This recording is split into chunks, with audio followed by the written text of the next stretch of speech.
और आप कहते हैं कि हमारे माइक ऑफ कर देते हैं। आपका अटेंडेंस ऑफ है साहब, माइक तो ऑन है। जो उन्होंने लंदन में किया है वो ठीक वही किया है। शहजादा नवाब बनना चाहता है और शहजादे ने ईस्ट इंडिया कंपनी की मदद मांगी है नवाब बनने के लिए कि तुम मुझे नवाब बनाओ, मैं तुम्हें 24 परगना भेंट करूंगा, मैं तुम्हें हिंदुस्तान का एक टुकड़ा भेंट करूंगा। मीर जाफर ने बंगाल में 24 परगना उसने भेंट किया था ईस्ट इंडिया कंपनी को, और उसी 24 परगना के माध्यम से ईस्ट इंडिया कंपनी और अंग्रेजी हुकूमत हिंदुस्तान में प्रवेश करती है। ये एक खुला निमंत्रण है कि आप आइए और भारतवर्ष के आंतरिक लोकतंत्र में आप आके घुसपैठ करिए और आप हमें नेता बनाइए। एक ही टेप रिकॉर्डर है आपके पास, वही हर जगह चलाते हैं।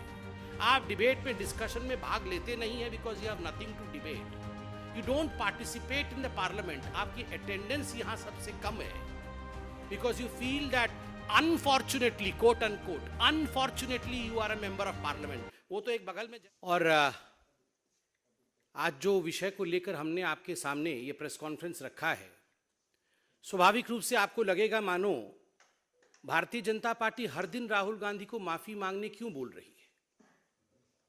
विषय गंभीर है।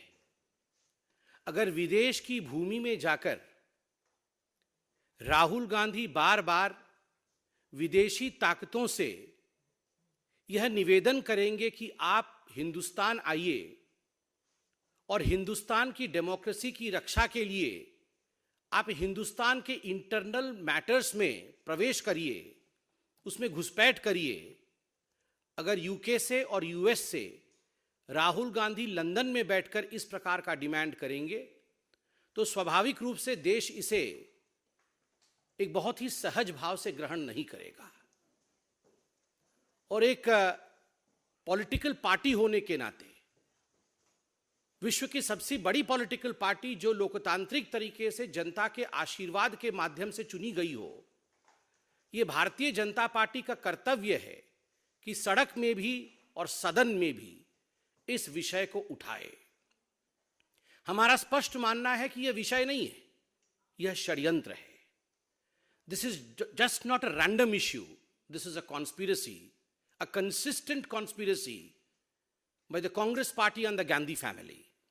क्योंकि ये पहली बार इस प्रकार से जाके लंदन में कह रहे हो हिंदुस्तान की डेमोक्रेसी के खिलाफ, ऐसा नहीं है। और ऐसा भी नहीं है कि राहुल गांधी बिना माफी मांगे निकल जाएंगे।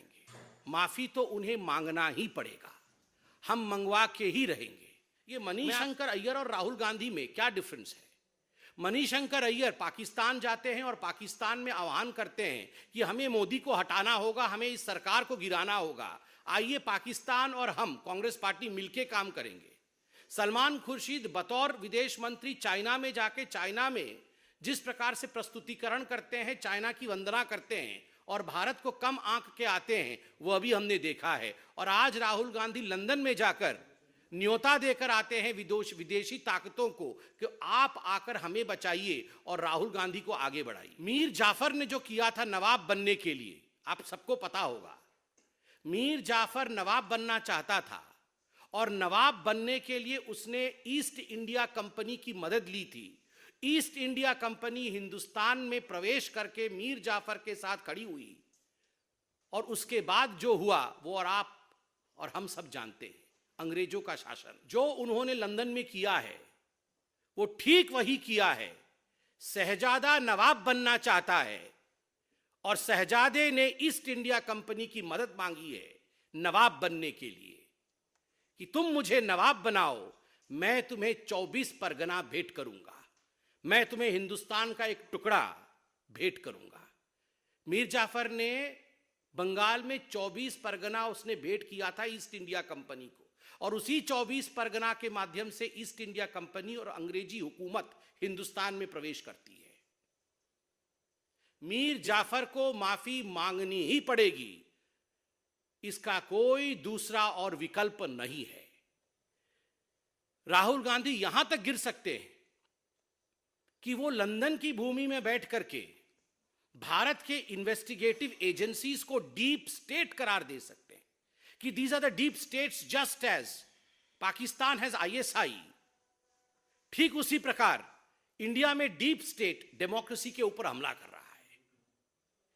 राहुल गांधी जो प्रेजेंट डे मीर जाफर है, वो यहां तक गिर सकते हैं कि लंदन में बैठकर वो कह सकते हैं कि जो इंडियन इंस्टीट्यूशंस है जिसका रोल डेमोक्रेसी को प्रोटेक्ट करना है, चाहे वो मीडिया हो चाहे वो जुडिशियरी हो, ये आज कॉन्स्ट्रेन्ड है, ये आज उन्मुक्त नहीं है, मुक्त नहीं है।